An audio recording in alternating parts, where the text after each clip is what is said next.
all'interno dell'ufficio perché sono 3 anni quasi che il parco della Cavallini, l'istituto agrario di Lesa, è chiuso come ordinanza comunale e aveva dato la scadenza che il 6 dicembre sarebbe dovuto essere riaperto, solo che il comune fa una morsa di ferro e non ci concede il parco. Noi ovviamente essendo un istituto agrario sono quasi 5 ettari di parco, non riusciamo a lavorare e volevamo capire questa cosa.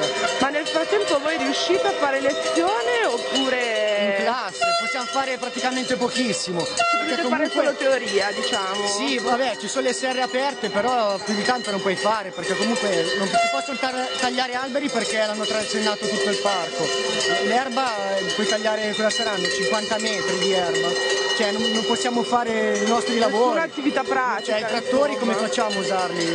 Cioè per andare a sistemare il nostro parco. Ed è così dal 2008? Sì, 2 anni e mezzo, quasi 3 anni insomma. Perché era stata colpita dal tifone che aveva...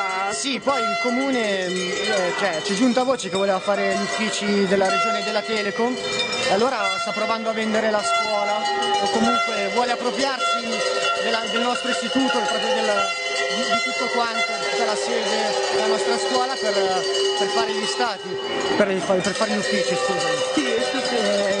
Quindi voi temete di essere mandati altrove, insomma?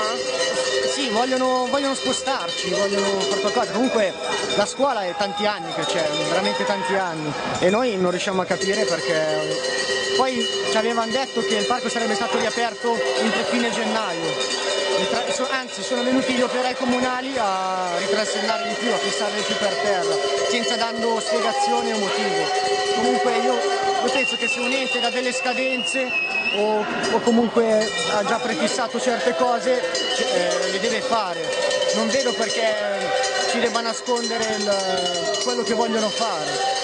Quindi voi oggi siete qui per capire davvero... Perché a noi ci avevano detto che la scuola non si spostava, che il parco veniva riaperto in 2 date e non è stato attuato niente, non è stato fatto niente. Cioè nessuna di queste 2 date è ormai sono 3 anni che va avanti così la storia e noi ci siamo un po' stufati di questa situazione, perché noi come studenti, anche le prime che sono arrivate quest'anno, vengono lì a vedere la scuola con i genitori, tutti questi ragazzi, e poi vedi che non si può comunque lavorare all'interno dell'istituto. Cioè, perché? Come mai? Qual è il vostro corso di studi? Cioè, come si chiama il diploma che voi... Allora, noi abbiamo diploma di agrotecnico e in terza abbiamo l'attestato di operatore agrotecnico.